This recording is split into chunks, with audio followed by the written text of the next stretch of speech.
Bonjour, bienvenue au Palais des Sports de Beaublanc pour ce deuxième numéro du Talk, pour parler de l'actu brûlante du Limoges CSP. Comment pourrait-il en être autrement? Avec nous, 3 invités. On va commencer par le plus célèbre, Julien. Bonjour. Bonjour. Julien, footballeur, avant tout, une fois n'est pas coutume, qui sera là pour parler basket. Mais bon, prof de PS, amoureux du sport et du CSP. Exactement. Et sosie officiel de Georges Collet, quand même. Ouais, les gars. Belle passe décisive de l'une des légendes. On a les deux Frédéric les plus célèbres du Limoges CSP aujourd'hui. Fred Weiss à ma droite, Fred Fortin à ma gauche. Bonjour messieurs. Bonjour. Merci d'être avec nous. On va commencer tout de suite, vous savez... C'est sosie de qui, Fred Weiss? J'ai pas suivi. Là. Ah, mais ça sera Julien de le dire. J'ai l'émission pour trouver. L'émission qu'on va commencer par une question très simple, une réponse et un argument. Le CSP va-t-il faire les playoffs? Julien. Alors, deux choses, la passion et puis la raison. La passion me fait dire que, bien évidemment, j'aimerais bien y croire. Et la raison, depuis samedi soir, et c'est ça qui va l'emporter. Je crois bien que les playoffs se feront sans Limoges CSP cette année. Donc une voix non. Fred. Alors je suis d'accord avec Georges. Georges a toujours raison déjà. Mais en plus, c'est vrai que le match de Nanterre n'a pas réussi à nous convertir à la croyance, j'allais dire, donc non, je ne crois pas. On enterre nos ambitions de play-off alors. Exactement. On enterre, ouais, c'est le cas de le dire. Il est bon, hein, quand même. Ah, Fred, il a révisé. Mathématiquement, c'est encore jouable, donc j'ai envie d'y croire. Quand on dit mathématiquement c'est jouable, en principe, c'est que c'est perdu. C'est que c'est pas loin d'être perdu, mais je pense que ça ne l'est pas. On a une fin de calendrier qui peut peut-être nous sourire. On va avoir sur les 7 ou 8 derniers matchs des matchs difficiles à jouer, notamment un à Strasbourg, mais à part celui-là, les autres sont largement à notre portée, donc on peut peut-être finir sur 7 ou 8. En attendant cette série-là, si elle arrive, évidemment, on va recevoir Le Mans, on va aller à Cholet, on va aller à Gravelines, donc des matchs tous très, très difficiles, très compliqués. Il reste un tiers à peu près en saison régulière. Pourquoi une équipe qui jusque-là a 45%, 46, je sais pas, de pourcentage de victoire, passerait tout d'un coup à 80, 82, 85 ? Qu'est-ce qui peut nous faire croire, à espérer à ça? Mais on vient de vous dire qu'on n'y croyait pas, donc de deux. Non, ce qui peut nous laisser espérer, c'est que j'ai envie de dire qu'on a peut-être un calendrier un peu plus facile, mais il faut quand même gagner des matchs. La vraie difficulté, c'est que jusqu'au match de Nanterre de samedi, on avait notre destin entre les mains. Il suffisait qu'on gagne nos matchs quelque part pour aller dans les playoffs. Aujourd'hui, non seulement il faut qu'on soit capable de faire cette longue série de victoires qu'on n'a pas fait depuis le début de l'année, et en même temps que nos concurrents directs, et il y en a quand même 3, parce qu'il y a le 8e, le 9e et le 10e. Et il y a quand même 3 concurrents devant nous qui doivent se prendre les pieds dans le tapis pour nous permettre de rentrer dans ces playoffs. Donc effectivement, ça va être extrêmement difficile. Alors, mais le fait qu'on se pose cette question, est-ce que le double champion sortant fera les playoffs, qu'on ne sache pas y répondre, vous savez, oui ou non, on n'est pas tous d'accord. Est-ce que ça veut dire que la saison, elle est déjà ratée? Alors, raté, c'est un grand mot. C'est pas la meilleure saison du Limoges CSP, clairement. Je pense qu'avant les 2 titres de champion, on aurait été ravis d'être dans cette position, finalement, parce qu'on n'était pas si bien que ça. On aurait été content de rester et de se maintenir. Donc, c'est vrai qu'il faut relativiser. Après, il nous reste encore en plus une chance en Coupe de France. La Coupe de France pourrait pas sauver la saison, parce que si elle est ratée, elle est ratée, mais au moins mettre un peu d'éclaircie dans cette brume. Donc je me dis qu'il y a encore quelques motifs d'y croire un petit peu, ou en tous les cas d'espérer que les temps soient meilleurs. Mais c'est vrai que les playoffs, j'y crois toujours pas, mais la Coupe de France peut être une porte de sortie. Julien, la Coupe de France, est-ce que c'est pas... Alors pour répondre à la première question, est-ce que la saison elle est ratée? Au début de saison, on se fixe des objectifs. Il y a eu un premier objectif qui était l'Euroleague avec une éventuelle, en tout cas en début de saison, un éventuel objectif de passer au top 16. Une équipe construite pour jouer le top 16 et qui n'est pas sûre de jouer le top 8 de la manifestement, on s'est rendu compte très très vite que c'était, pour les raisons qu'on peut imaginer, on s'est rendu compte que ça n'a pas été jouable. Ensuite, il y a eu l'Eurocoupe. On est passé par un petit trou de souris où, grâce à un exploit sur Valence, on s'est qualifié pour les 8e. Bon, derrière, l'Eurocoupe, qui n'était pas forcément un objectif avoué de la remporter, parce qu'on sait très bien que c'est compliqué. Moi, je suis un peu déçu parce que je pense, au regard du match retour, qui avait certainement matière à mieux faire. Mais ça, c'est pour le bilan européen. Peut-être qu'on en reparlera un peu plus tard.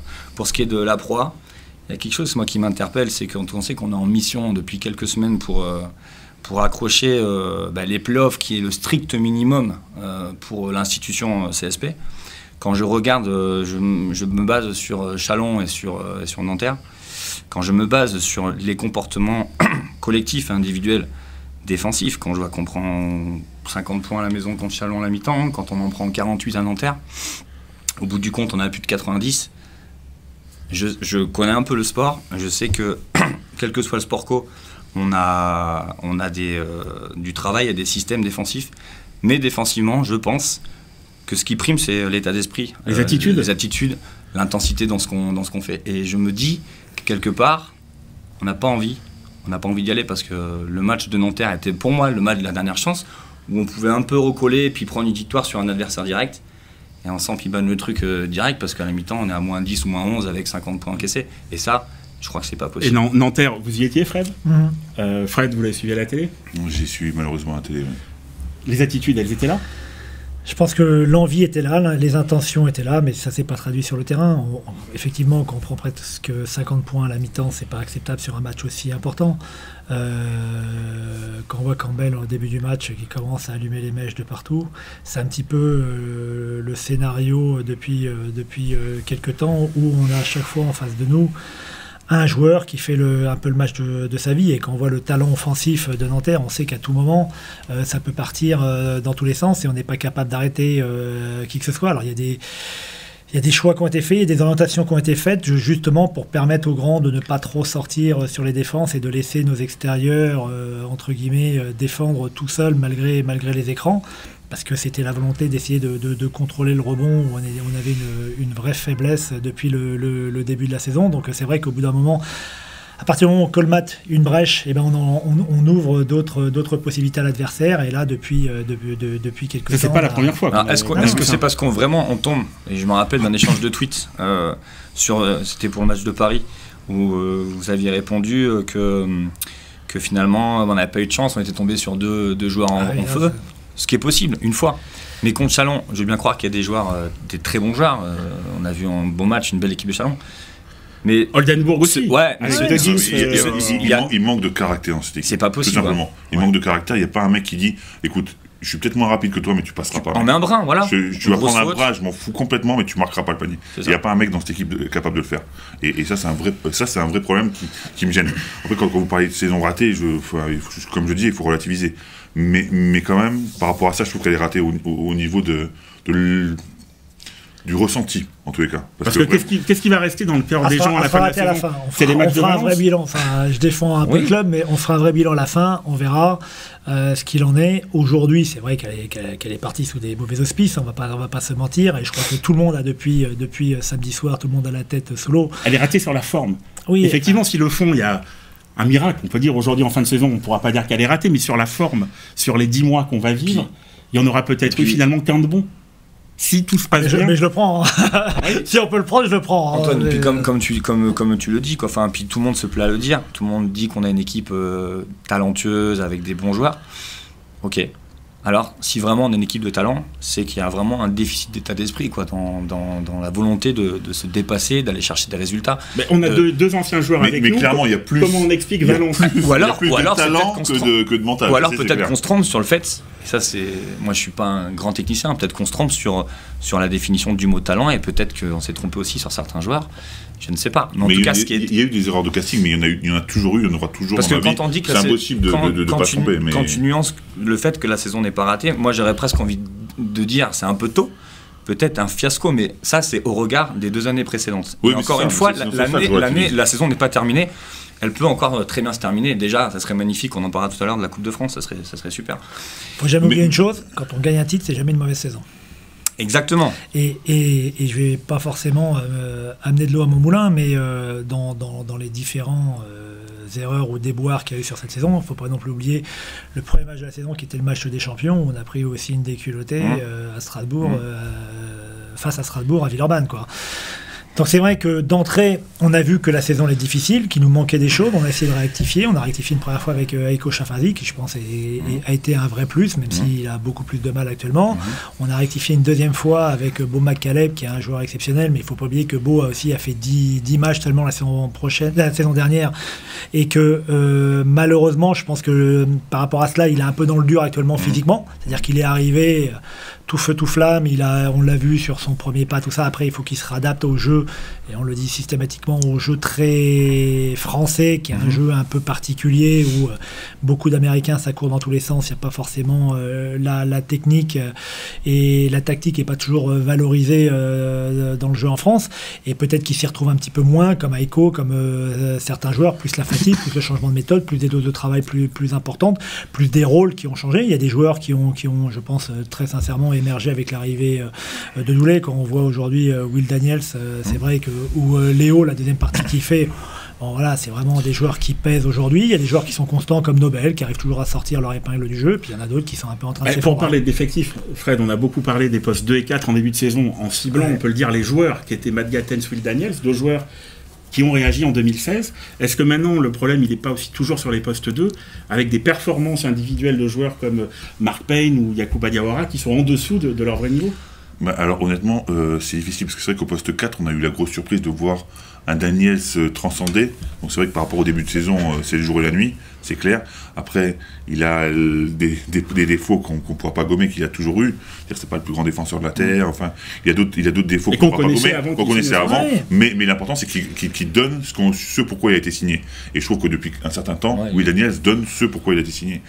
Après, moi, Yacouba Diawara, que j'adore comme mec, est complètement dans les choux. Quand je vois un mec dans un match aux Canaries qui fait une sortie avec le pied entier dehors, c'est pas du tout un pas, il n'a pas mordu la ligne, il avait le pied dehors. Le mec est pas bien dans sa tête là, clairement. Et ensuite Gatens, moi c'est pas du tout ma tasse de thé, je pense que c'est pas un joueur de basket. Mais non, un joueur de basket ça peut dribbler, ça peut passer, ça peut pénétrer. Lui, si on le met dans une position, il est capable de shooter, et c'est tout.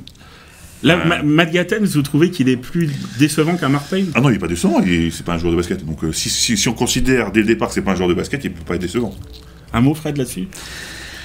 Les deux font une toute petite saison, même Yak, sincèrement on pensait que Yak allait pouvoir nous apporter plus que cela, mais c'est difficile de pointer du doigt plus un autre qu'un... On parle des performances des joueurs. Oui, parce que le problème c'est qu'il y a des joueurs qui ont été bons en première partie de saison et qui s'effacent en deuxième partie, il y a des joueurs qui ont été inexistants à un moment donné de la saison et qui maintenant reviennent, d'autres qui sont en train de s'éteindre, donc c'est vrai que c'est très difficile. Pourquoi aujourd'hui contrairement à d'autres équipes, on n'est pas capable d'enchaîner des victoires, c'est qu'on n'a quasiment jamais toute l'équipe au complète, on n'a jamais tous les joueurs qui sont bons le même jour. Et on a des problèmes plus... Comment on peut l'expliquer ça? Mais je pense qu'ils ont plus... Enfin, moi, c'est mon analyse. C'est un peu avec ce que je vois à droite à gauche, même si je ne viens pas souvent tous les jours à l'entraînement, mais de ce que je peux voir un petit peu sur les déplacements.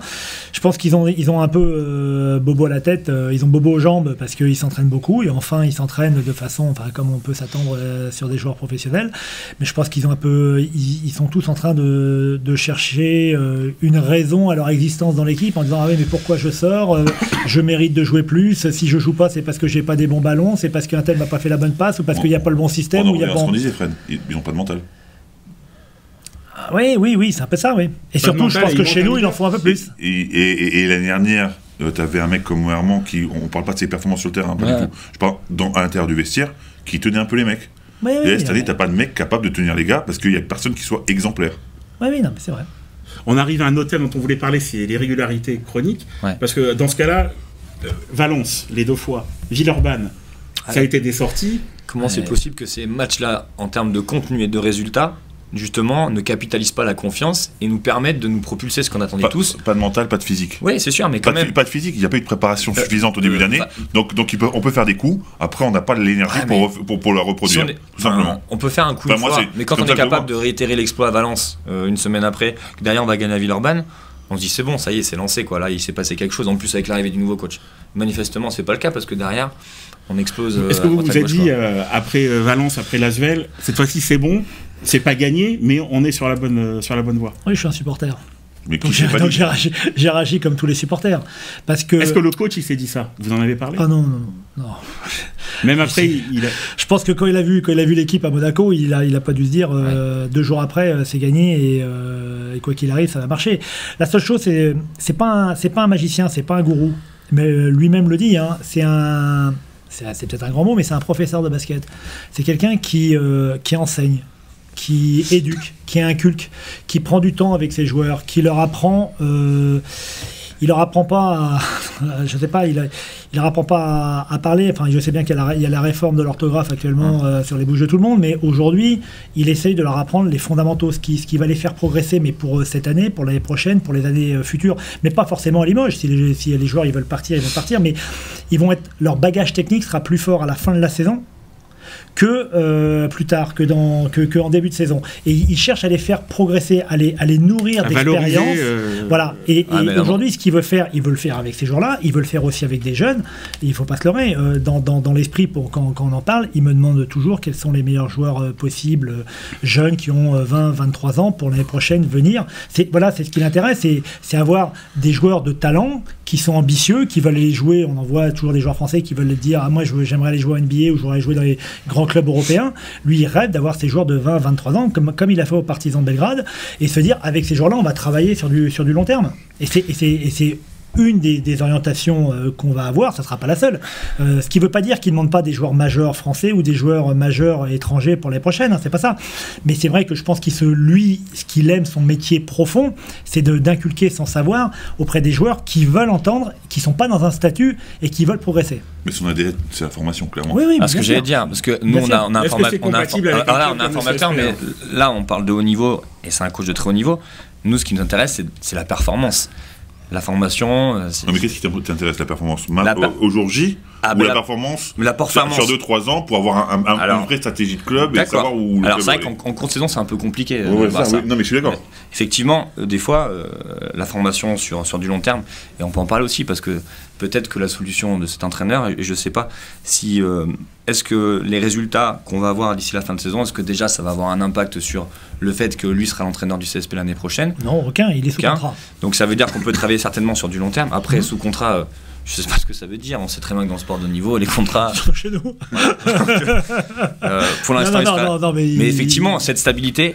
Alors voilà, moi je parlais de la performance à court terme, parce que quand on arrive en milieu de saison pour sauver un peu le navire qui coule, et quand on a l'objectif de gagner un 3e titre, qui passe par une qualification des playoffs, c'est ça qui est important. Parce que là, c'est pas un virage, c'est un demi-tour dans, on va dire, l'histoire du Limoges CSP. Oui, mais la grande différence, et on l'a malgré tout déjà vu, c'est que je pense que son impact est plus fort en Europe que dans le championnat de France. Quand il est arrivé à Monaco, après le match, il y avait Mitrovic, le coach de Monaco, qui était là, qui a été son assistant pendant 2 ans, et on a discuté. Et la première chose qu'il lui a dite, il a dit fais attention, ce championnat de France de Pro A, tu le connais pas. Mais personne ne le connaît. Il n'y a pas quelqu'un de l'étranger qui peut arriver et être performant tout de suite. Je rappelle quand même, il y a 20 ans, quand Boja est arrivé, on était 3e ou 4e quand Boja est arrivé au classement, c'est-à-dire qu'on avait quand même une équipe solide. On n'a pas été champion la première année. On a perdu. On est finaliste. On est en finale, mais il prend l'équipe, on est 3e. Là, on doit être 11e à l'époque, on est toujours 11e, il n'y a pas eu de plus-value. Mais par contre, ce que dit Mitrovic, attention, tu vas avoir affaire avec des pivots qui font 1m98, des meneurs qui font 1m65, qui courent partout, qui annoncent un système et qui en jouent un autre, parce que ça, c'est la réalité de notre championnat. Et c'est des joueurs qui sont bourrés de talent. Mais avec le talent qu'ils ont, s'ils jouent en France, c'est qu'il leur manque le petit truc, la culture du jeu. Et donc la vraie difficulté, elle est là. Sur le championnat de France, je suis que très moyennement surpris qu'on ait eu ces résultats-là, parce que le bilan de Doulé sur les 6 matchs de Coupe d'Europe, d'Eurocoupe... Le bilan en championnat depuis qu'il est là ou depuis le début de la saison? D'Eurocoupe, avec Doulé, c'est 6 matchs, 4 victoires. Ouais.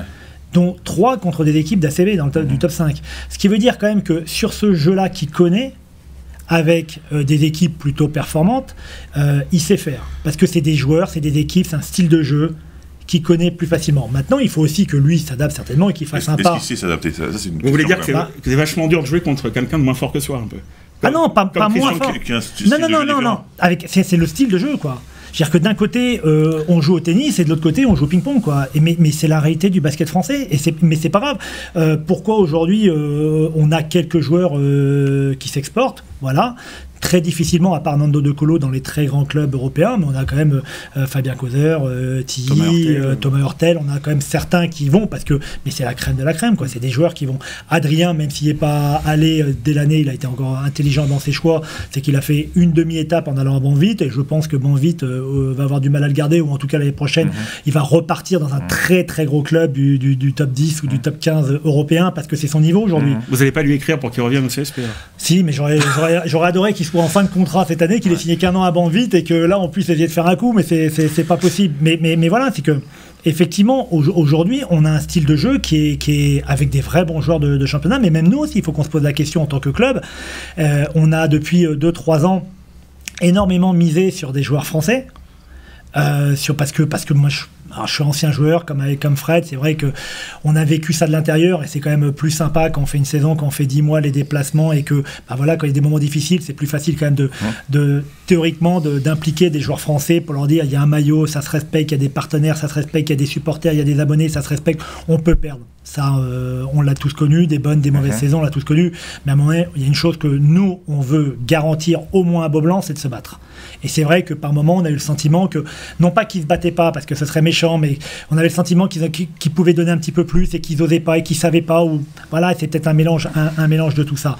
Mais aujourd'hui, c'est vrai que la difficulté, c'est peut-être aussi que dans notre façon de faire, et c'est aussi pour ça qu'on a pris Doulet à un moment donné, peut-être que la reconstruction de l'effectif l'année prochaine, quitte à chaque année repartir avec quasiment 10 nouveaux joueurs alors dans ces cas-là on n'est plus dans la formation parce que si chaque année on repart de zéro. Non mais aujourd'hui c'est ce qui se passait jusqu'à aujourd'hui. Voilà. Jusqu'à aujourd'hui les joueurs qui sont pas bons on n'a pas envie de les garder et les bons de toute façon on peut pas les garder. Donc dans tous les cas on repart quasiment d'une feuille blanche et on repart. Est-ce que l'avenir c'est pas justement de partir avec 4-5 joueurs français, des vrais bons joueurs de niveau, si on peut garder le plus longtemps possible Nobel parce qu'il a montré depuis le temps qu'il était quand même au-dessus du lot sportivement parlant. Donc est-ce que c'est pas construire autour de 4-5 vrais bons joueurs, des Fréjus, des gars où on sait que ce soit l'Euroleague ou le Championnat de France, ils vont pas être exceptionnels sauf en finale pour Fréjus. En finale l'année dernière il fait le match de sa vie. Mais est-ce que c'est pas vraiment quelques bons joueurs comme ça et aligner avec eux des joueurs ou européens, parce que je pense qu'il va falloir ouvrir vers l'Europe. C'est vraiment un angle qu'il faut que nous, à Limoges ou d'autres clubs français, arrivions à faire pour que justement on puisse concurrencer. Vous voyez ce virage, vous, pour le club ? Ça sera notre volonté. Et avec des jeunes. Je lui souhaite d'avoir des jeunes, je lui souhaite de faire ce virage. Je pense que c'est la seule solution pour le basket français, pour s'en sortir déjà, et pour le Limoges SP particulièrement, forcément. Moi, je souhaite que ça se passe. Et je souhaite qu'on aille voir dans les pays de l'Est un petit peu, parce que je me rends compte dans les meilleurs championnats, en ACB, par exemple, il y a plus d'étrangers. Bon, il y a des limitations sur les Américains qui est différente. Mais quand même, il y a beaucoup moins d'Américains que d'étrangers, finalement, et leur championnat est meilleur. Mais quand on joue Grande Canaria, ils jouent avec 8 étrangers. Ouais, tout à fait. Voilà, c'est ça. Tout à fait. Donc c'est vrai que ça aussi, le problème des étrangers dans le championnat de France, c'est un vrai souci.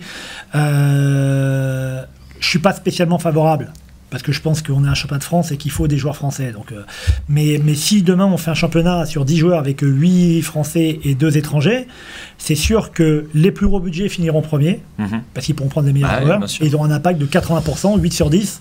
Donc voilà. Il y aura un championnat plus hiérarchisé. Et si demain on ouvre à 10, et ben on fait baisser les prix de tout le monde et on peut concurrencer, aller chercher des meilleurs joueurs étrangers.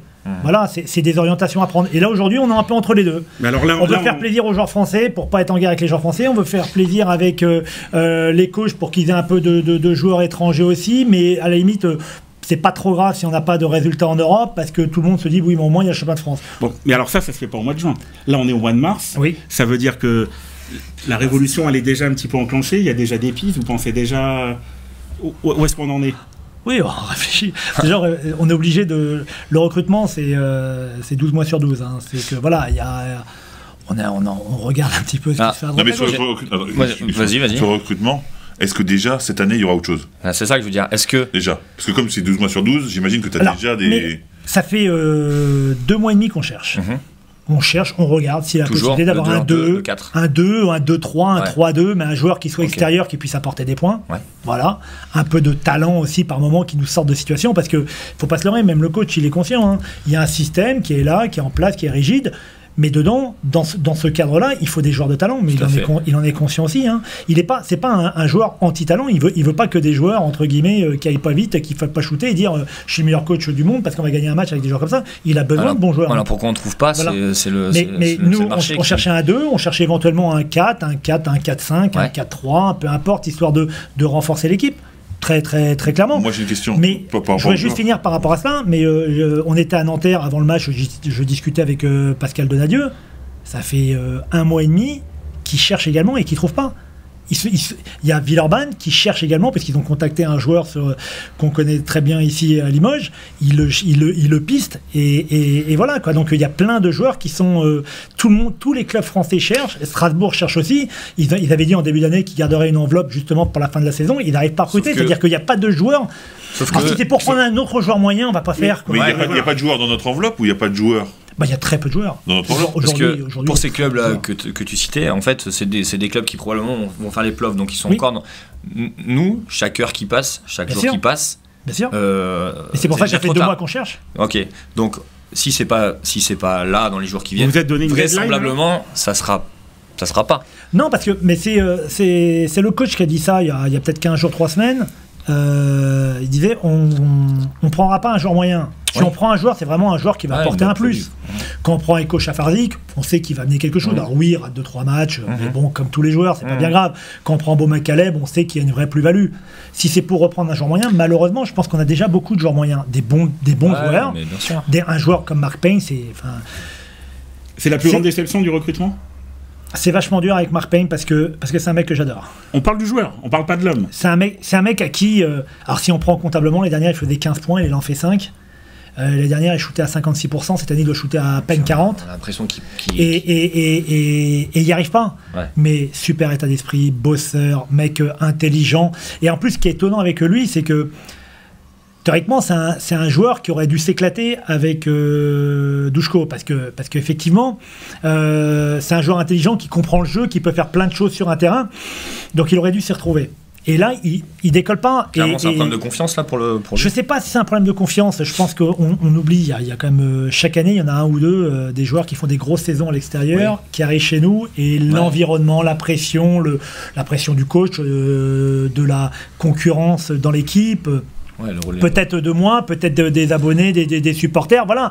Mais à un moment donné aussi, quand on vient à Limoges, on sait pourquoi on vient, quoi. On vient potentiellement pour gagner un titre, et on a besoin aussi de la plus-value des joueurs. On a besoin de la plus-value du coach, on a besoin de la plus-value des joueurs. Et là aujourd'hui, sportivement, mais il est assez honnête pour le reconnaître lui-même. Hein. Il fait certainement la plus petite saison de sa carrière. Et si il est bon pas haut, il est le poste 2, c'est à la place de Mark Payne, c'est à la place de Matt Gatens.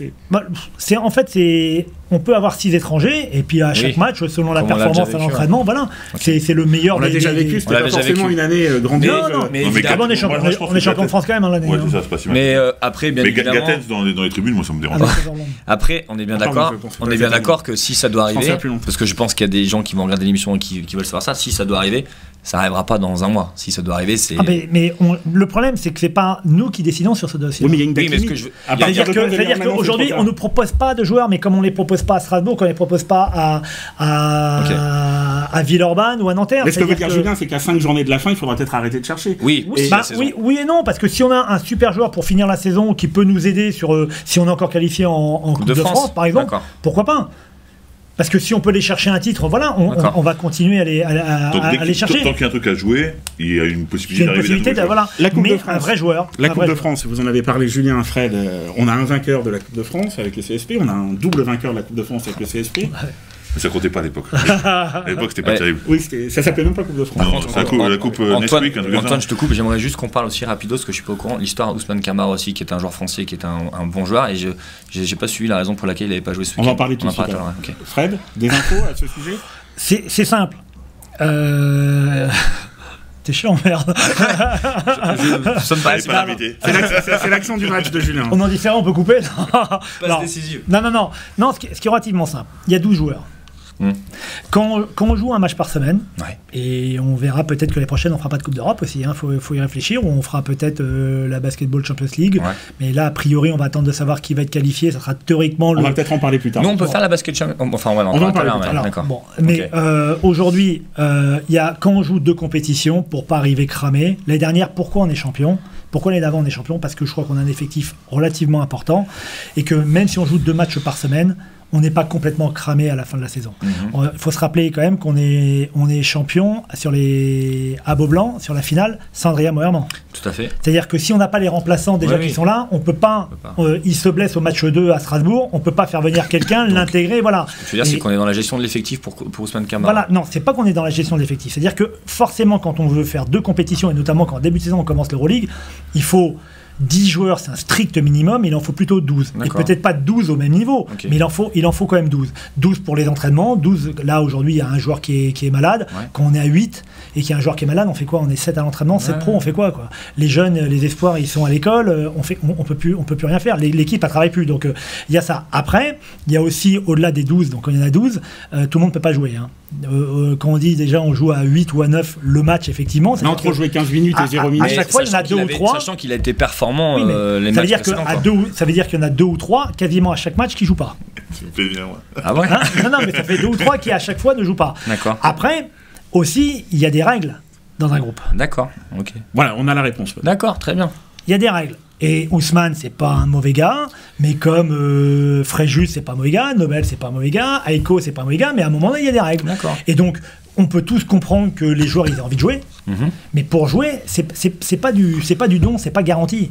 Ça dépend de la performance, évidemment, à l'entraînement, ça dépend de la performance en match, ça dépend de l'attitude. Et aujourd'hui, vous étiez les premiers tous les deux à le dire tout à l'heure, peut-être qu'il n'y a pas l'état d'esprit. Et Ousmane, c'est pas un mauvais gars, hein, pas du tout. Hein. Mais à un moment donné, bah voilà, il faut comprendre que tout le monde est dans la concurrence et que chaque lundi matin, on efface tout ce qui s'est passé avant.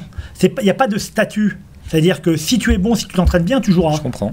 C'est tout. Donc c'est pas parce que tu as été bon le samedi d'avant que tu vas jouer 25 minutes le match d'après. Ok. Il faut que tu reprouves toute la semaine dans tes attitudes, que tu sois à l'heure à l'entraînement, voire que tu viennes t'entraîner avant. Il y a des joueurs qui viennent, bon, c'est simple de prendre Léo comme exemple, mais il y a des mecs comme Léo qui viennent régulièrement, tout le temps, avant, qui restent après, qui travaillent. Adrien était dans cet esprit-là. Il n'y a pas un coach sur Terre qui va pas adorer Adrien Moerman. Et mercredi, il jouera Ousmane? Adrien. Ouais. Mais s'il prouve qu'à l'entraînement, j'étais pas là ce matin à l'entraînement et je vais pas venir voir l'entraînement de ce soir, mais si effectivement il est bon à l'entraînement, il n'y a pas de De la joueur même manière. écarté. Ouais. Il n'y a pas de chasse aux sorcières. Par contre, il faut prouver que tu as l'état d'esprit, que tu es prêt à tout donner, que quand tu rentres, même si c'est 2 minutes, tu donnes tout. Quand tu rentres et qu'au bout de 30 secondes, tu te prends un rebond sur la tête ou 2 rebonds sur la tête, ou tu perds un ballon, ou tu te fais passer en 1 contre 1, l'idée, n'est pas de dire, et j'ai d'autres joueurs qui sont nés doux sur le banc de touche, si toi, d'entrée, tu n'es pas performant, et ben on va mettre quelqu'un qui a envie de défendre, ou qui a envie de prendre des rebonds, ou qui... Alors justement, cette Le méthode. joueur, il sort jamais parce qu'il rate un shoot. Hein. Il rate parce que qu'il le prend pas. parce qu'il le prend pas alors qu'il doit le prendre, parce que il bat pas son joueur en 1 contre 1 alors qu'il peut le faire, parce qu'il se fait passer en 1 contre 1, ça, parce qu'il oublie de faire la passe supplémentaire, parce qu'il se fait prendre le rebond sur la tête. Hein. Mais alors, pour C'est jamais, rebondir sur ce que disait Julien, on avait vu pendant l'intermède où Bertrand Parvot avait été coach, il y avait une décision forte sur un premier match, Nobel avait été écarté. C'est pas forcément pourquoi, nous qui ne sommes pas dans le groupe, mais on imagine que c'était... Donc, ce qu'on peut trouver bizarre, c'est que parfois, quand il y a eu un manque, on écarte le joueur, alors que là, s'il est dans le groupe, c'est peut-être un peu plus étrange de voir que le joueur joue pas. Non, c'est pas ça. C'est que bon, l'histoire de Nobel, ça avait été un peu relayé. Il avait poussé un peu le bouchon un peu trop loin. C'était pareil. Bon. Sans parler mais non, mais ça méritait qu'il soit écarté. Ce qu'il a été fait, il a purgé sa peine. Et à un moment donné, il n'y a pas un joueur qui est plus grand qu'un club. C'est pas possible. Et encore plus chez nous, je pense. Donc on sera jamais dépendant d'un joueur, ou d'un coach, ou d'un homme, ou d'un président, quoi que ce soit. Ce qui est important, c'est l'entité. C'est le CSP. Le CSP, c'est au-dessus. Et en dessous, pour faire fonctionner le CSP, il faut des dirigeants, il faut des salariés, il faut des joueurs, évidemment, il faut des assistants, il faut des coachs, il faut des kinés pour que tout ça, ça marche. Mais on parle... j'ose espérer que je me trompe pas, mais tout le monde vient voir le CSP jouer. Évidemment, dans le CSP, on aime bien reconnaître des joueurs, mais comme on venait voir à l'époque Richard Dacoury ou Stéphane Ostrowski ou Frédéric Weiss ou un peu moins Fred Weiss, mais bon, un petit peu Fred Weiss quand même. Mais voilà, je veux dire, c'est qu'à un moment donné, on vient voir des joueurs parce qu'ils constituent l'équipe, mais on sait très bien que les joueurs, ils sont là, mais que demain, ils seront plus là. Il ne faut pas se leurrer. 100% des joueurs qui sont au CSP, c'est des joueurs qui ne peuvent pas jouer ailleurs. En Europe, je parle. Ah oui. De manière générale, 100% des joueurs qui jouent dans le championnat de France aujourd'hui, c'est des joueurs qui n'ont pas eu de contact avec des clubs européens. Sinon, ce qui est normal, ils vont jouer en Europe. Ils ne vont pas refuser de jouer en ACB, d'aller jouer en Turquie, en Russie, dans des championnats plus relevés, avec des meilleurs coéquipiers, en gagnant 3 ou 4 fois ce qu'ils gagnent à Limoges, net d'impôts. Donc ceux qui sont en France, naturellement, c'est ceux qui n'ont pas pu aller ailleurs. On espère en tout cas. L'entité est au-dessus de tout le monde. On espère Quand il y a des comportements individualistes, à l'intérieur. On a compris. Ils sont écartés, mais pas, ils sont pas punis. C'est pas à vie. C'est quelqu'un qui viendrait frapper, insulter, se battre ou je sais pas quoi dans le groupe ou en dehors. Il serait Ou faire un périscope à 23h du soir. Il serait complètement sorti. Là, je pense qu'il aurait dû le sortir, mais là, ça n'engage que moi. Et je suis on en reparlera si vous voulez plus tard. Je suis pas au PSG. Et, Julien, une autre question sur ce sujet avant d'aborder la Coupe de France. Une chose aussi, voilà, par rapport à cette gestion de l'effectif, où j'imagine qu'avec le nouveau coach, les cartes ont été redistribuées. On s'aperçoit, on voit que dès qu'il y a un déficit sur le terrain, que ce soit offensivement ou défensivement, tout de suite le joueur est écarté et va s'asseoir sur le banc.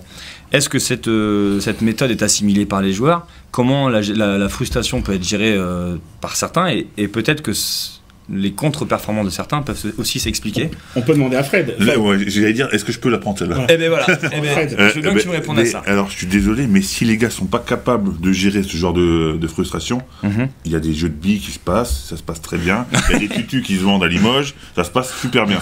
On s'était pas consulté, mais je suis assez d'accord. Mais au bout d'un moment, les mecs, ils sont payés pour jouer au basket, ils sont payés pour obéir à leur... C'est leur patron, leur coach, donc ils sont payés pour obéir à leur patron. S'ils sont pas capables de faire ça, je dis, il y a d'autres métiers. Moi, je vends du tabac, ça me gêne pas du tout. Parce que j'en voulais plus, j'avais plus envie d'obéir à quelqu'un, en plus de mes problèmes de genoux, bien évidemment. Mais j'en voulais plus, et quand on veut plus, tu fais autre chose. Vous l'avez vécu ça avec un coach, que ce soit en Grèce, en Espagne, en France? Franchement, t'es toujours en concurrence, surtout quand tu es à l'étranger, que t'es entre guillemets un mercenaire, parce que pour eux, t'es considéré comme un mercenaire. Donc t'es pas un mec du pays, donc forcément tu le vis. Si t'es pas bon, tu joues pas. Ce qui serait inquiétant, c'est qu'un joueur sorte parce qu'il était bon. On a vu par le passé des joueurs qui marquaient des shoots à 3 points, qui étaient bons, qui étaient dans le jeu, qui commençaient à être chauds, et ils sortaient. Ça gère de la frustration, d'accord. Le mec qui rate quelque chose, une action, quelle qu'elle soit, il rate une action, il sort. C'est quand même le b.a.-ba de la performance, quoi. Oui, mais si on veut être performant, on peut pas additionner les contre. On peut pas. Je suis tout à fait d'accord avec vous. Non, mais en plus, le joueur a le recul pour savoir qu'il n'était pas bon. Non, mais c'est quand même une gestion radicalement différente. C'est qu'on n'est pas habitué. Parce que, voilà, jusqu'à présent. Mais c'est du haut niveau. C'est du haut niveau. C'est du très haut niveau, mais jusqu'à présent, c'était aussi du haut niveau. On a quand même eu du haut niveau.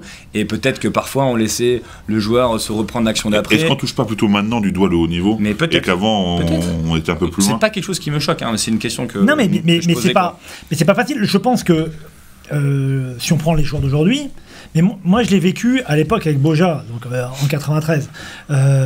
Tu joues en 93 toi? Non. Non, mais non, tu vivais cette frustration de pas jouer. Exactement. Non, ça c'était avec Gomez, ça, on va passer. Mais à un moment donné, tu t'entraînes.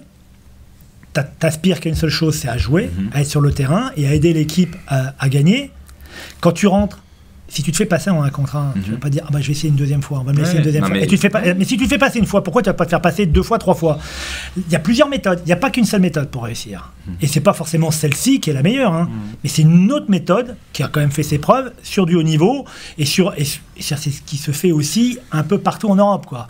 On a un style de jeu avec des styles de joueurs très particuliers en France. Si on veut aussi exister en Europe, à un moment donné, il faut qu'on ait un style de jeu qui ressemble à du haut niveau européen, avec des joueurs européens, avec un style de jeu européen.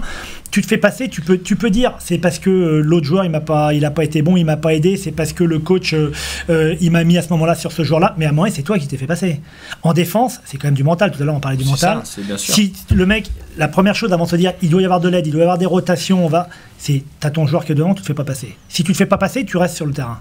C'est quand même le joueur qui pleure parce qu'il sort. Il faut bien qu'il comprenne, c'est qu'il n'a pas fait son job. Mais comment ça mais alors, pardon, mais peut-être, Julien, si vous êtes d'une autre génération de joueurs qui peut-être. Non, moi je suis là. Pas pour Fred. Vous êtes peut-être d'une génération. Fais gaffe. Qui comprenait ça. Vous parlez avec les joueurs d'aujourd'hui. Dans le discours, ils comprennent dans le discours. Ils savent qu'il a raison. Après, c'est dur parce que ça remet en cause tout ce qu'ils ont appris et comment ils fonctionnent depuis des années et des années. On parlait tout à l'heure de Periscope. On parlait de Periscope. C'est-à-dire que toutes les semaines, tous les jours, toutes les minutes, ils font un reset, ils oublient ce qu'ils ont fait et ils se voient pas comme ils sont réellement. On en parle, oui, dans le discours, ils vont te dire oui, c'est normal, tout ça, parce que c'est des mecs, c'est des pros, ils ont compris l'importance des médias. Quand les mecs, ils disent, moi, j'adore le maillot, quand on va au foot, les mecs, ils arrivent, le mec du PSG, il prend son maillot, il embrasse le maillot, 3 jours après, il est transféré à l'OM, il embrasse le maillot, demain, Enfin, je veux dire, voilà, c'est des mecs qui sont dans la com. Ils sont pas... la com, c'est pour les médias, c'est pour mais alors choses, justement, à un moment donné, il y a sur le terrain. Est-ce qu'on pense autant à l'équipe Ou est-ce qu'on pense... Les sports collectifs professionnels, on dit souvent ce sont des joueurs avant tout individuels qui pensent aussi à une carrière. Est-ce qu'on n'y pense pas encore plus maintenant? Non, mais, oui, mais justement, si on est bon, on aide l'équipe. Donc forcément, c'est bénéfique pour tout le monde. Oui, mais du coup, si on sort, comme disait Julien, dès qu'on si quelque chose... parce qu'on est mauvais. Oui, mais il faut pas se leurrer. Je vais prendre encore un exemple par rapport à Doulé. Tous les joueurs qu'il a eu depuis 3, 4, 5 ans partisans, qui ont montré qu'ils pouvaient jouer pour lui, qui avaient la capacité de s'entraîner à ce niveau-là, de jouer à ce niveau-là, de supporter la pression et du coach et de la salle. Parce qu'il ne faut pas oublier la salle du partisan, c'est peut-être la salle la plus dure d'Europe et peut-être même du monde. Ouais.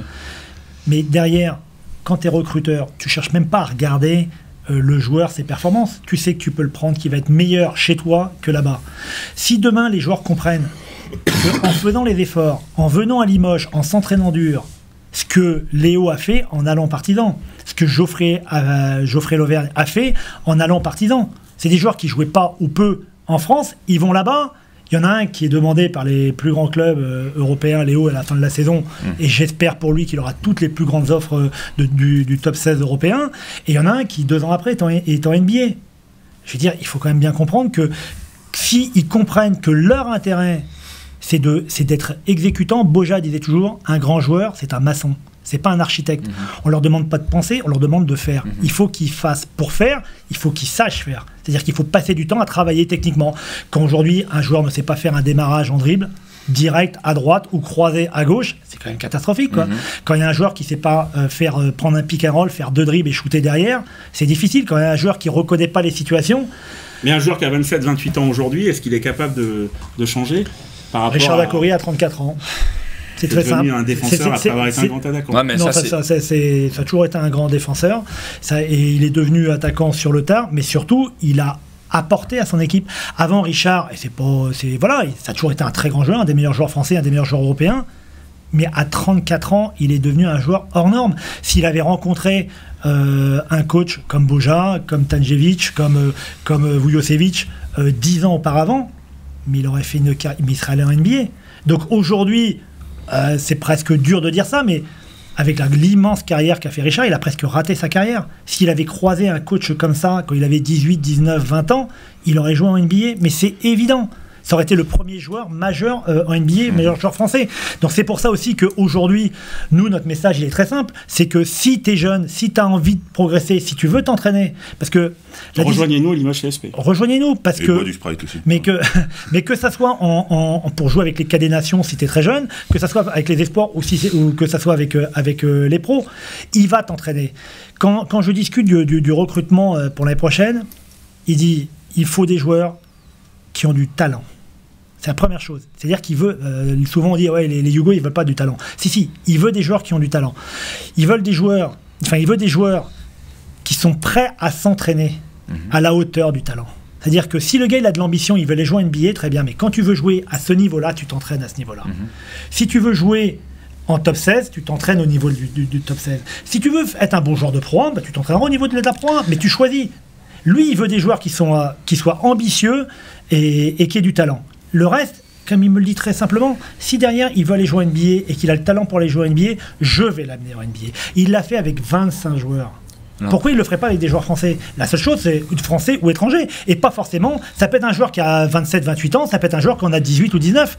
Si tu veux vraiment progresser, avoir une grande carrière, voilà, on a aujourd'hui la possibilité de t'avoir. Il nous faut 5 joueurs français dans l'équipe pour l'année prochaine. C'est peut-être une occasion pour 1 ou 2 ou 3. Ça ne sera pas un problème d'âge. Parce que même si la saison n'est pas terminée, on parle déjà un peu de l'année prochaine.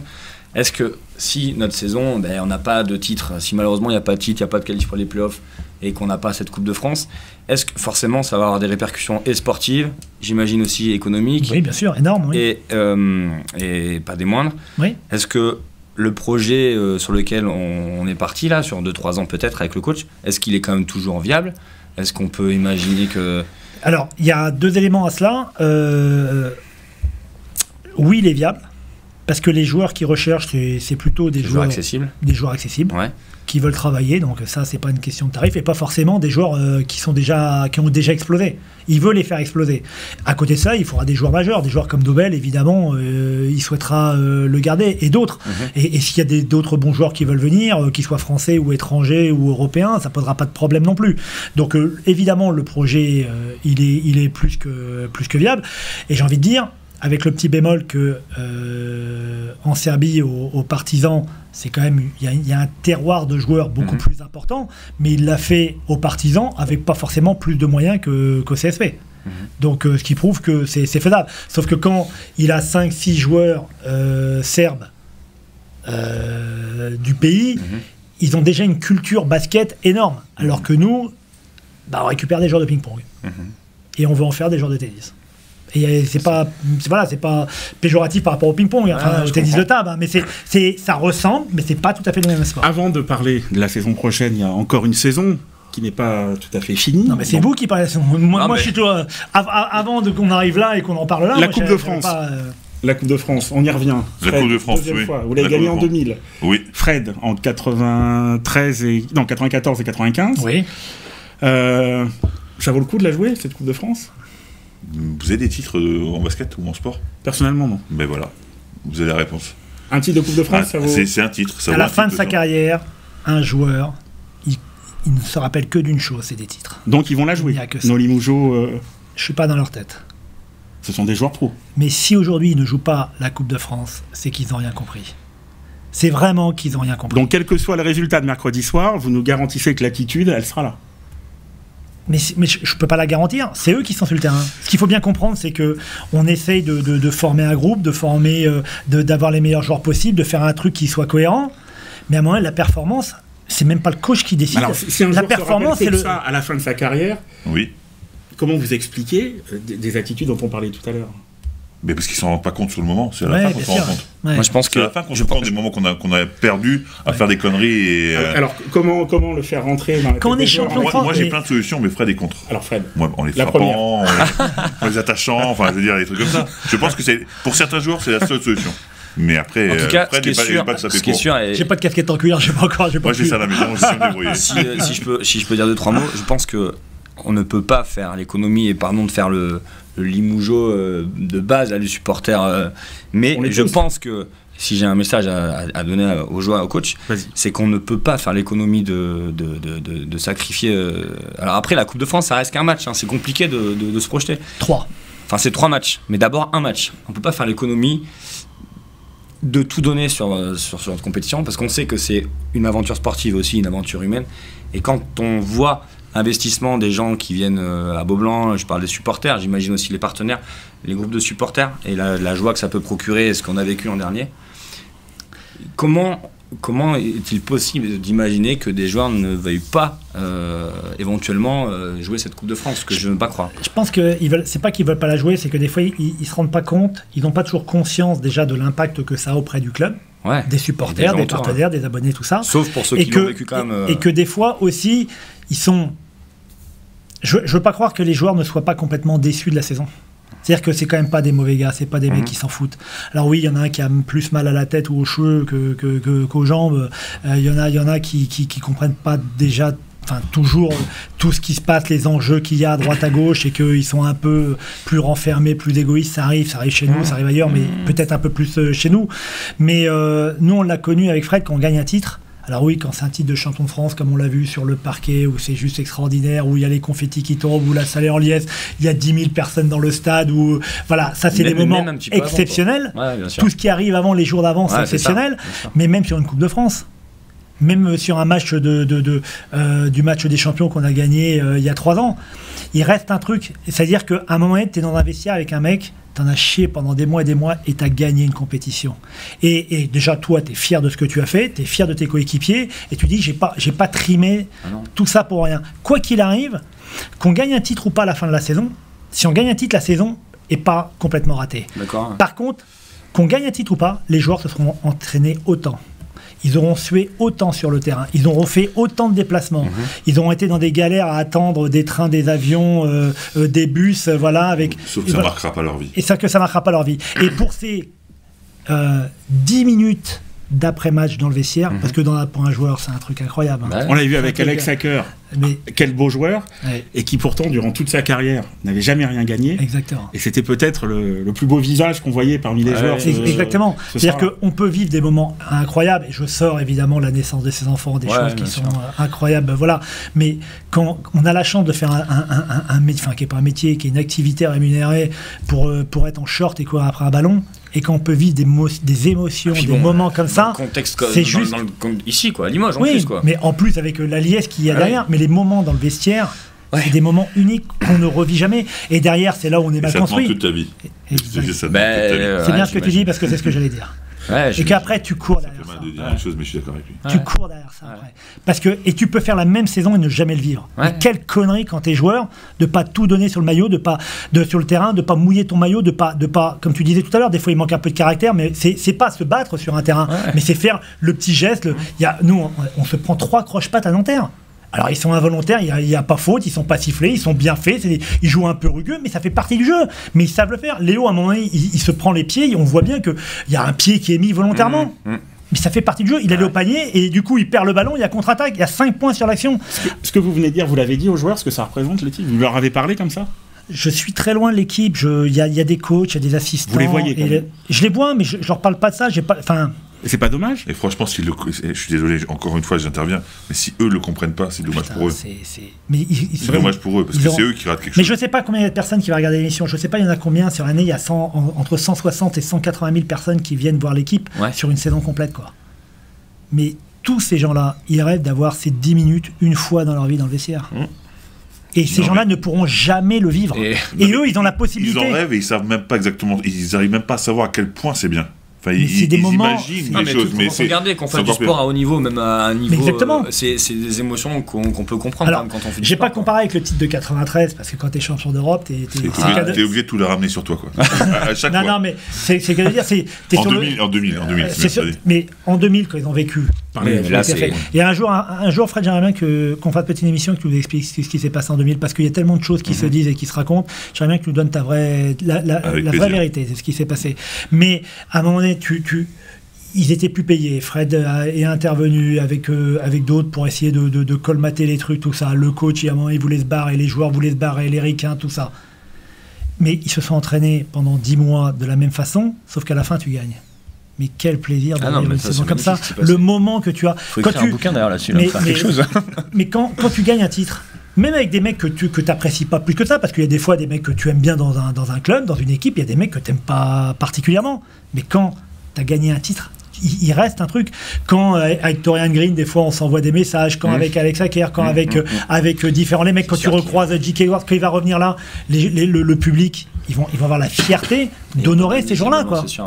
Bon, vous l'avez compris, ce match de Coupe de France, il est très important. Un pronostic. Est-ce qu'on va battre Gravelines? Alors, sans aucun problème. Sans aucun problème. Parce qu'ils sont en plein dans le trou, là, ils viennent d'en prendre une bonne raclée, là. Je suis sûr que Limoges saura se ressaisir. Et là, c'est le cœur qui parle, parce que j'en suis pas sûr du tout, mais c'est ce que je souhaite, en fait. Julien, est-ce qu'on va gagner? Je pense, j'espère vraiment, quoi. Je me rappelle du match il n'y a pas si longtemps que ça, il y a un mois et demi qu'ils sont venus ici en championnat. Voilà, donc après, un match reste un match. On est à Beaublanc et je pense, effectivement, Fred, on va mettre Bertrand Parvaux comme coach, puisque sur ce match-là, c'était le premier match de Bertrand. Donc on va mettre Bertrand Parvaux, il va nous refaire la même chose, et puis on espère qu'on va les écraser. Donc derrière, 3 autres équipes. Alors, on a dit Monaco, Villeurbanne, et le vainqueur de Saint-Quentin-Novant, c'est pas ça? Ou je dis une bêtise? Non, Saint-Quentin. Il reste. Un match qui n'est pas joué. Il reste Saint-Quentin, Villeurbanne, Le Mans et Nanterre. Oui, non, mais donc sur Nanterre-Le Mans. Sur Nanterre-Le Mans, il reste Saint-Quentin-Villeurbanne. Saint-Quentin-Villeurbanne. Et alors, si cette Coupe de France, on était amené à la gagner, est-ce que derrière, est-ce qu'il y a un déficit sur une Coupe européenne? Alors, aujourd'hui... Alors, on va en profiter. Je crois qu'on a fait le tour à peu près, même si on ne fait jamais le tour. On ne fait jamais le tour. Le CSP, c'est impossible de faire le tour. Il aurait fallu 6 ou 7 heures d'émission pour faire la première partie. Ouais. On va parler rapidement réforme des Coupes d'Europe, et avec la première question judicieuse de Julien. Est-ce que la Coupe de France, éventuellement, le gain, nous envoie en Coupe d'Europe? Et si oui, dans quelle Coupe d'Europe l'année prochaine? Alors aujourd'hui, on va revenir un tout petit peu sur la genèse de l'histoire.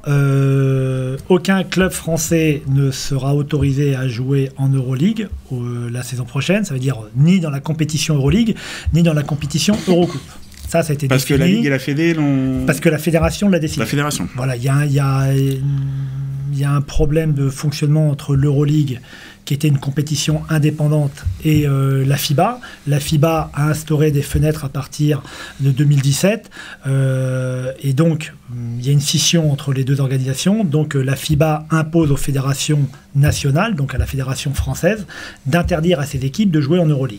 Et comme l'Euroleague gérait et la compétition Euroleague et la compétition Eurocoupe, aucune équipe française ne sera autorisée à jouer dans ces compétitions-là. On repart 15 ans en arrière. On repart en 2000. La FIBA a donc décidé de mettre en place, pour concurrencer l'Euroleague, la Basketball Champions League. Dans la Basketball Champions League, il y aura 3 places garanties pour des clubs français, plus une invitation au tour préliminaire. Sur les 3 places garanties, ça va se voter c'est la Ligue nationale de basket qui décide, qui a un comité directeur dans les 15 jours qui arrivent, et la présentation de la compétition se fait par la FIBA à Paris, à l'ensemble des clubs, des médias et des fédérations, le 21 mars. D'accord. Donc à partir du 21 mars, on saura. Tant que la Ligue n'a pas décidé qui allait y aller, on ne sait pas. Lors de la Leaders Cup, il y avait une réunion où le président Béral a annoncé qu'il y avait plutôt une tendance aujourd'hui, mais il faut encore que ça soit validé par le comité directeur de la Ligue, qu'il y avait une tendance pour que le premier de la saison régulière ait un accès direct, ce qui se comprend très fortement. Quand on est premier de la saison régulière, c'est qu'on est la meilleure équipe du championnat. Que le champion de France y soit, ce qui est normal, et ils vont proposer que le finaliste y soit aussi. Donc, si jamais c'était validé, ça voudrait dire quand même qu'aujourd'hui, on a très peu de chance. C'est pas perdu, mais il y a quand même très peu de chance d'y être. C'est d'être champion. C'est d'être champion. Ou d'être en finale. Ouais. Ce qui veut dire aussi, moi, ce qui m'étonne un petit peu, c'est que comme c'est une compétition FIBA, ça m'étonnerait que la fédération ne valorise pas la Coupe de France. Voilà, tout simplement. Mais aujourd'hui, il n'y a pas plus d'informations par rapport à cela. Donc ça, c'est la première possibilité.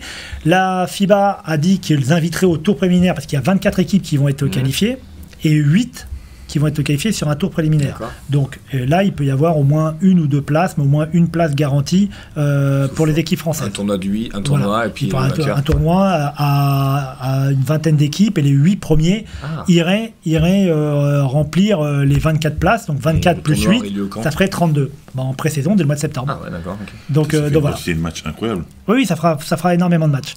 Donc voilà, ça aujourd'hui, c'est sur la Basketball Champions League. Ça serait certainement, oui, je pense, un tournoi. Un tournoi d'une semaine. Oui, un tournoi préparatif, je suppose. Et ça, on le saura le 21 mars. Est-ce qu'il est vrai que l'Euroleague, alors devant des défections d'équipes suite aux pressions des différentes fédérations, a appelé le Strasbourg, on a lu le Limoges CSP aussi pour éventuellement... Je ne sais pas s'ils ont appelé, mais ils se renseignent à droite à gauche. Non, mais ne le facturez-nous, si vous ne le facturez quelqu'un. C'est bien, Limoges CSP, je ne connais pas bien, on m'a parlé vaguement de CSP. Le fax au CSP, vous savez, ne marche pas, donc on n'a pas eu toutes les informations, mais il y a eu... ils se renseignent à droite à gauche. Et aujourd'hui, ils ont 11 clubs garantis. Les fameux 11 qui vont recevoir 10 millions d'euros pendant 10 ans, le Real de Madrid, Pana et tous ces grands clubs-là. Et il faut au moins qu'ils soient 16, donc il en faut 5 de plus. Donc Monaco a certainement été contacté, Strasbourg aussi, enfin voilà, Villeurbanne je suppose. Mais nous, de toute façon, les clubs français, on n'est pas autorisé à y aller. D'accord. Si jamais on joue, on accepte l'invitation de l'Euroleague, on sort des compétitions nationales. On sort de la Pro. On ne pourra jamais jouer en Pro. On ne pourra pas jouer en Pro. Donc pour nous, c'est aucun sens pour personne. Enfin, en tout cas, c'est pas...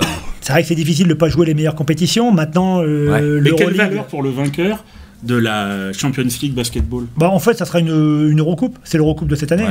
Grosso modo, ça sera une Eurocoupe de cette année. Vinagaz, une fois de plus, dans le basket, Fred. Si, mais je trouve que pour une fois, la FIBA se donne les moyens de faire quelque chose de cohérent. L'Euroleague n'a pas respecté ses engagements, donc ils leur font payer quelque part. Donc ça et vous pensez que les fédés de ces fameux 11 grands clubs vont aller au bout et vraiment les sortir des compétitions nationales? Alors, ils ne vont pas sortir les 11 clubs. Les fédérations, par exemple, la fédération italienne a dit Milan est engagé, donc ça c'est fait. Par contre, il n'y a personne d'autre qui ira. Donc les 11 clubs sont protégés déjà aujourd'hui. Par la licence A, ils sont protégés avec l'Euroleague, ils sont protégés par leur fédération. Voilà. Mais il leur faut encore au moins 5 clubs. D'accord. Parce qu'il faut au moins qu'ils soient 16. L'idée de l'Euroleague, c'est de faire deux poules de 8. Il faut qu'ils trouvent encore 5 clubs. Mais c'est pas si facile que cela de trouver maintenant 5 clubs. Ok. Fred, un mot pour conclure sur ces histoires de Coupe d'Europe. Donc votre carrière a été aussi jalonnée de ça. Est-ce que c'est viable à votre avis sur plusieurs années? On se rappelle qu'en 2000, ça durait quoi, 2-3 ans, ces 2 compétitions. Vous imaginez ça en foot? Une Champions League non. Et puis une autre... Franchement, non, c'est beaucoup plus compliqué, mais j'ai l'impression qu'ils ont trouvé des accords, des désaccords plutôt assez importants entre l'Euroleague et la FIBA, donc je pense que c'est viable, mais je pense que l'Euroleague va avoir du mal à lutter quand même sur ce terrain. Comme vous disait Fred, trouver 5 candidats maintenant, alors qu'on connaît les conséquences de s'inscrire à cette compétition, ça me paraît compliqué, donc je pense que l'Euroleague a plus de soucis à faire que la FIBA, mais après...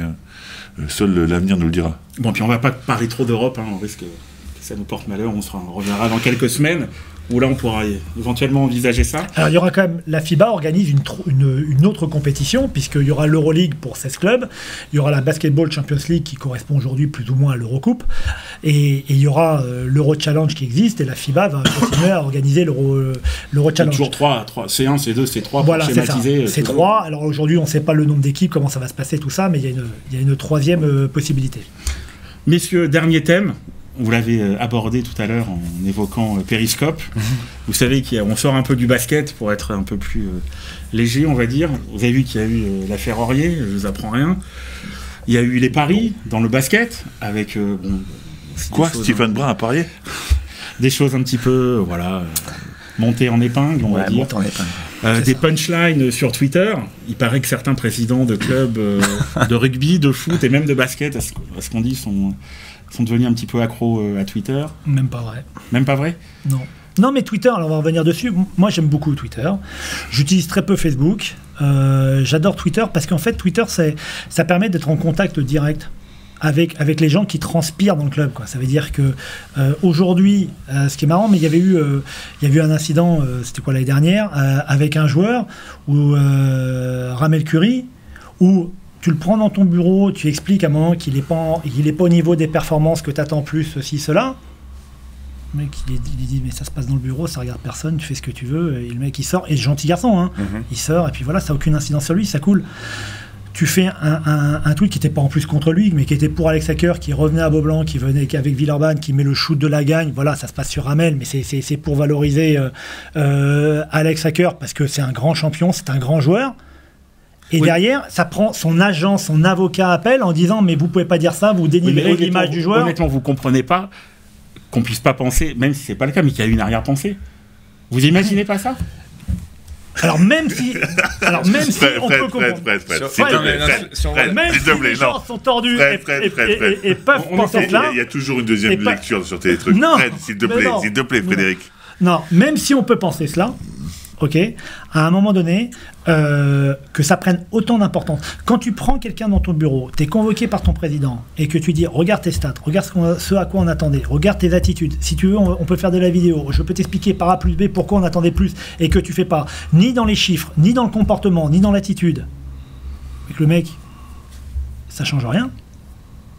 Et que tu fais un tweet avec 70 mots, 70 lettres, et que son avocat américain appelle, que son agent américain, ce qui prouve que ça les touche. Parce que c'est un moyen, c'est un peu, moi je prends un contre-pied, je dis que c'est quasiment des mini-conférences de presse qu'on fait sur Twitter. C'est-à-dire que non seulement on en informe tout le monde, mais on touche directement les gens. Et ça a un impact incroyable, Twitter. Informé très bien. Oui. Mais alors, est-ce que, entre guillemets, ça vous a servi de leçon et que maintenant vous tournez votre pouce cette fois dans votre poche avant de tweeter sur un joueur? Je suis super sage maintenant. Vous auriez été un client pendant votre carrière de Twitter, ça, en tant que joueur ? Twitter, je n'envoie que des conneries dessus. Je ne mets rien de sérieux, je mets que des bêtises qui me fait rire, mais je ne rentre pas dans ce délire. C'est pas mon truc. Moi, je suis au contraire de Fred. Twitter, c'est pour rigoler. Parce que voilà, vous disiez, on peut toucher les gens, les supporters, vraiment. Bien sûr. Mais j'ai des conversations en privé avec des gens sur Twitter. Il y a des choses, il y a des échanges via des tweets, des retweets, des réponses qu'on fait, tout ça. Ça permet aussi très simplement pour le club, pour moi, de prendre la température de ce qui se passe. Je pense que ce soit au travers de cette émission-là ou que ce soit au travers des tweets ou des réseaux sociaux ou même à la fin des matchs à Beaublanc quand on discute, j'ai pas de problème avec la critique. Il y a des gens qui quand aujourd'hui on nous dit vous faites pas la saison qu'on attendait, oui. on est déçu, on est triste, oui, mais c'est exactement ce qu'on pense aussi, quoi. Répondre à quelqu'un, ça c'est légitime, mais mettre entre guillemets sur la place publique, parfois, il y a eu des petites punchlines, on a vu avec la LNB, je sais pas si c'est le community manager de la LNB ou quelqu'un d'autre qui a leur compte, mais des fois, honnêtement, on se dit, est-ce que ça donne quand même une bonne image du club? Je sais pas. Par rapport à la LNB, on veut être juste traité comme tout le monde. Pas plus, pas moins. C'est tout. Donc à un moment donné, qu'on a quand même le sentiment de ne pas toujours être traité de la même façon, mais que ce soit avec eux ou avec d'autres, on le dit tout simplement. Puisque en fait, on n'a pas accès aux médias, contrairement à ce qu'on croit. On ne va pas appeler aujourd'hui le Populaire ou France Bleu ou l'équipe pour dire ce qui se passe, quoi. Vous pensez que le Limoges CSP est traité pas forcément comme les autres équipes? Je vais encore avoir des problèmes, putain. Non, Limoges CSP n'est pas traité comme les autres équipes et ça m'agace. À quel niveau? Bon, il y a des décisions qui sont prises, il y a des choses qui se passent. José Luis, que moi j'appelle Don Diego de la Vega, parce qu'il veut jouer au Vengeur Masqué. Ça m'ennuie qu'un monsieur comme ça que personne ne connaît, j'ai jamais entendu parler de ce gars-là, il sorte une merde juste parce que c'est Limoges CSP. Mais c'est pas lui qui l'a sorti, ça. Il est pas assez intelligent, je pense. Et quelqu'un l'a manipulé. Et ça m'ennuie, voilà, c'est tout. Mais après j'ai encore avoir des problèmes, donc c'est pas mal déjà. Julien, Twitter. Moi c'est vrai que je regarde Twitter, je m'y suis mis il n'y a pas très très longtemps, enfin ça fait quelques mois, et ça permet effectivement de suivre l'actualité dans ça. Après, bon. Tu me suis pas d'ailleurs, je crois. Accepte-moi. Voilà, même président en privé. Non, mais bon, effectivement, c'est comme tout. Il y a des bons côtés, et puis aussi des choses lamentables qui peuvent s'y passer. Hein. Je sais pas si on va y faire référence, mais l'affaire notamment du footballeur Aurier qui s'est. Un coéquipier, Fred, qui vous aurait traité de gaze il y a 15-20 ans. Vous l'auriez bien pris? Ça veut dire quoi, gaze? De fiotte. Vous l'auriez fait la bise le lendemain matin à l'entraînement? Je l'aurais défoncé, moi. Non, c'est pas normal, on peut pas dire ça, même sur les réseaux, c'est pas possible. Alors vous l'auriez défoncé, mais est-ce qu'un mois plus tard, finalement, vous auriez accepté qu'il reporte le maillot et de lui refaire la passe pendant un match? Bah oui, parce qu'après le terrain, c'est le terrain, ça n'a rien à voir. Ok. J'ai joué avec des mecs que je détestais, ça n'a rien à voir. Après, dans le vestiaire, c'est une différence entre jouer avec quelqu'un que tu n'aimes pas particulièrement et de te faire insulter par un mec sur un réseau, quel qu'il soit. Le mec il te le dit dans le vestiaire, il dit toi je t'aime pas, t'es qu'un con, j'aime pas ton style de jeu ou j'aime pas qui tu es. Voilà, ça se respecte, le mec il te le dit en face, tu expliques ou pas, tu te parles pas, c'est pas parce que tu lui dis pas bonjour le matin que tu vas pas y faire la passe, je suis d'accord avec toi. Mais là, alors moi là j'ai peut-être la vision plus du club, je pense que le PSG sera un grand club quand il exclura ce type de joueur, ce type de comportement. Licenciement, vous voulez dire? Oui, je comprends qu'il y ait 15 millions d'euros récupérés. Je comprends, et à un moment donné, ta boîte les Qataris, tu comptes quand même. Hein. Tu le mets. Ouais, c'est certainement un très bon joueur. Mais je pense que le même incident au Real, au Barça, à Arsenal, il est géré un tout petit peu différemment. Vous en avez parlé avec les joueurs? Suite à... Non, ils en ont assez parlé, ils l'ont assez commenté entre eux, tout ça. Mais voilà. Non, mais parler dans le sens, faites attention les gars, il faut bien prendre la mesure des choses. On est un tout petit club, mais minuscule par rapport au PSG. Oui, mais confronté pareil aux réseaux sociaux. Mais confronté aux réseaux sociaux, confronté à l'attitude. Il y a une attitude, je ne vais pas le citer parce que c'est un gars bien, j'ai pas envie de le remettre en porte-à-faux, mais il y a quand même un joueur qui a bousculé un de nos coachs il y a de cela 4 ans, il a été licencié. À la fin d'un match, pas content, il sort, il fait une erreur sur le terrain, il sort. C'est Raphaël Desros.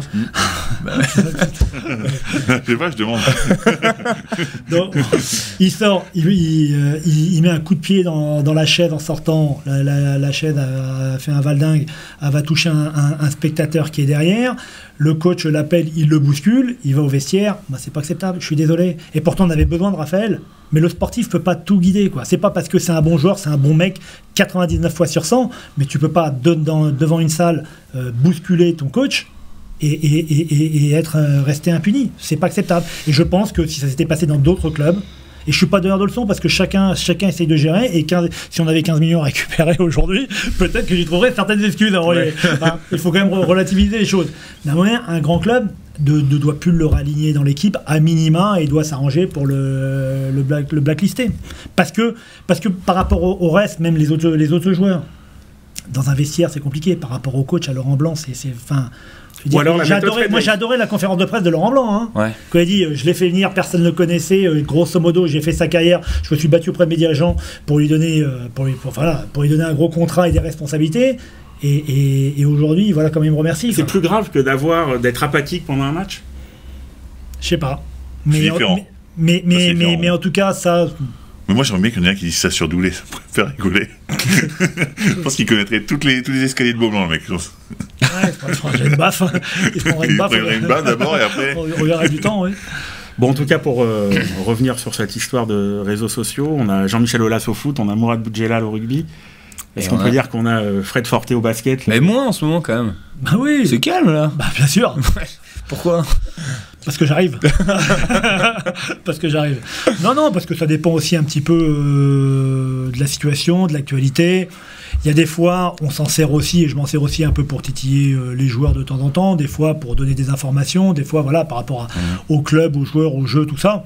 Là, aujourd'hui, c'est vrai que par rapport au match de samedi, de toute façon, c'est ce que j'ai mis, quelle déception le match, parce que c'est souvent ce qu'on me reproche, d'être peut-être un peu trop passionné, d'être plus un spectateur qu'un réel président, mais je le vis super mal, quoi. Parce que la saison, je comprends que le public ait la rage et qu'il ait envie de brûler Beaublanc, quoi.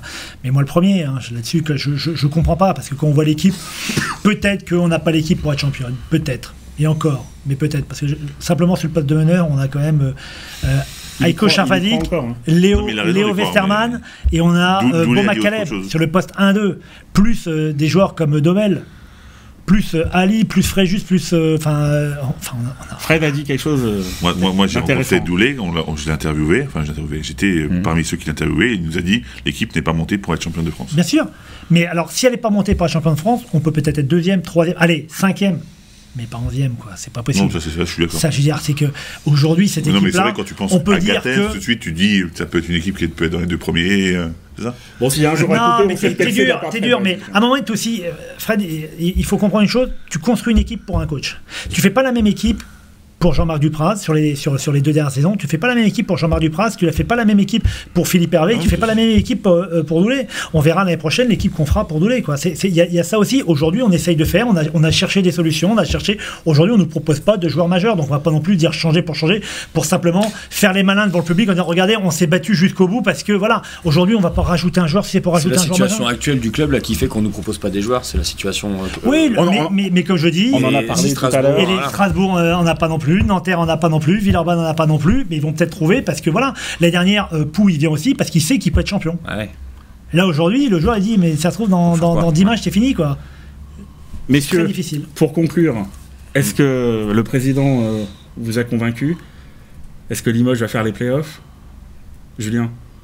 Non, je crois qu'ils le feront pas. Je crois qu'on fera pas les playoffs, malheureusement. Après, j'étais pas venu là pour être convaincu de quoi que ce soit, mais je pense qu'on est assez lucide pour dire que ça va être très très compliqué, qu'on a battu une dernière carte le week-end dernier à Nanterre. Et donc maintenant 120 minutes à fond en Coupe de France. Bah oui, après franchement, si aussi le championnat, faut encore y croire parce qu'il reste des matchs. Après, je crois il reste quoi, 12 matchs. Je sais pas, il en faut 9 ou 10. Donc pourquoi pas. Mais il va falloir. Si j'étais sûr aujourd'hui qu'à 10 sur 12 on fasse les playoffs, je dirais qu'on est en playoff. Parce que je pense qu'on va finir en boulet de canon. La seule chose, c'est que je suis même pas sûr qu'avec 10 sur 12, il faut que les 3 équipes qui soient devant nous perdent. On verra. Fred. Mais aussi pour ça, juste un dernier mot. Vas-y. Non, vas-y, dis ton dernier mot, ça me fait plaisir. Non, mais je pense aussi que pour ça, il ne faut pas renoncer avant que tout soit fini. Mais... On a un match important en Coupe de France et on aura besoin de tout le monde. Ouais. Et c'est vrai que tout le monde est contrarié, certains sont rageux, et je comprends. Mais on a un match important face à Gravelines mercredi. Et aujourd'hui, dans la difficulté, ce n'est pas que les joueurs qui ont... Parce que dans les moments difficiles, c'est ensemble. On a la chance de jouer à domicile ce quart de finale-là. Donc il faut que ça soit un vrai plus pour nous. Ça veut dire qu'il faut que les joueurs, les entraîneurs, mais les médecins, les kinés, le public, les partenaires, tout le monde soit là. Et on a besoin de là. Et derrière, qu'on enchaîne éventuellement avec Le Mans, ça va être un match capital. Le Mans, parce qu'il faut les gagner les matchs. Mais surtout ce qui va se passer, et puis après j'arrêterai, mais ce qui va se passer, c'est que si on enchaîne, même si on part de loin, on sait comment ça se passe dans Beaublanc, quoi. Il va y avoir un effet boule de neige et ça peut... puis après, si par bonheur on arrive en play-off, c'est encore autre chose, on sait très bien ce qui peut se passer. Mais effectivement, il va falloir... C'est là. La conclusion pour Fred Weiss. Oh putain, beaucoup de pression. Je crois pas aux playoffs, malheureusement. J'en suis triste, mais il faut peut-être faire une croix sur cette saison au niveau des playoffs. Reconstruire avec les opportunités qu'a proposé Fred, c'est-à-dire faire de la formation, travailler avec des jeunes, avoir une équipe plus motivée. Re-signer Matt Gattens, je pense que c'est une des conditions pour lesquelles sinon je change de ville. T'imagines si c'est lui qui nous donne le titre en fin d'année, là, sur un panier moi, attrapant au buzzer, la quoi. bouche, par contre. Ah ben Ça n'a ouais. rien à voir. C'est enregistré. Non, je pense qu'on a tout dit. Je pense qu'il nous reste cette Tu fais petite comme Louis chance. Nicolin, une crête bleu, blanc, rouge. Non, je l'embrasse juste sur la bouche, moi, c'est tout. Non, c'est bon. Je crois à la Coupe de France, je crois à la victoire contre Grabli en tous les cas. Après, ce sera plus compliqué certainement.